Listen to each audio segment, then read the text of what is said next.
रत्न चष्म्याची अडचण आता होऊ देऊ नका. नंदादीप नेत्रालयात या आणि तुमच्या चष्म्यापासून मिळवा कायमची मुक्ती. कारण आता चष्मा घालवण्याची लासिक शस्त्रक्रिया फक्त 32,999 रुपयात. शिवाय 5,000 रुपयांपर्यंतचे लासिक स्क्रीनिंग अगदी मोफत. ऑफर मर्यादित कालावधीसाठी. तर वाट कसली बघताय, आजच कॉल करा 92-2000-1000. नंदादीप नेत्रालय, न्यू शाहूपुरी, कोल्हापूर. दृष्टी म्हणजे नंदादीप. गाव जाहीर करायचं माझ्यावर जिल्हा काँग्रेसचे अध्यक्ष गट्टीपल्ली साहेब यांनी माझ्यावरती जबाबदारी टाकलेली आणि मी आज तुमच्या सर्वांच्या साक्षीनं त्या गटनेत्यांची नावं जाहीर करत आहे.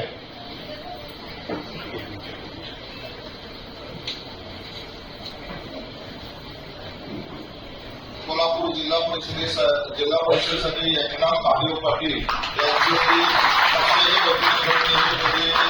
जाहीर करत आहे. तर दुसरी राधानगरी पंचायत समितीच्या गटनेतेपदी मोहन दिनकर पाटील यांची मी निवड करत आहे. गगनबाबा पंचायत समितीच्या गटनेतेपदी राजेश भगवान पाटील यांची निवड करत आहे. कलियुग पंचायत समितीच्या गटनेतेपदी रवींद्र सरदार पाटील यांची मी निवड करत आहे. आणि या सर्व चौघांच्याही गटनेतेपदी निवड झाली. यांच्या सर्व चौघांचंही अभिनंदन करतो. ताज्या घडामोडी पाहण्यासाठी माझा महाराष्ट्र न्यूजला आजच सबस्क्राईब करा.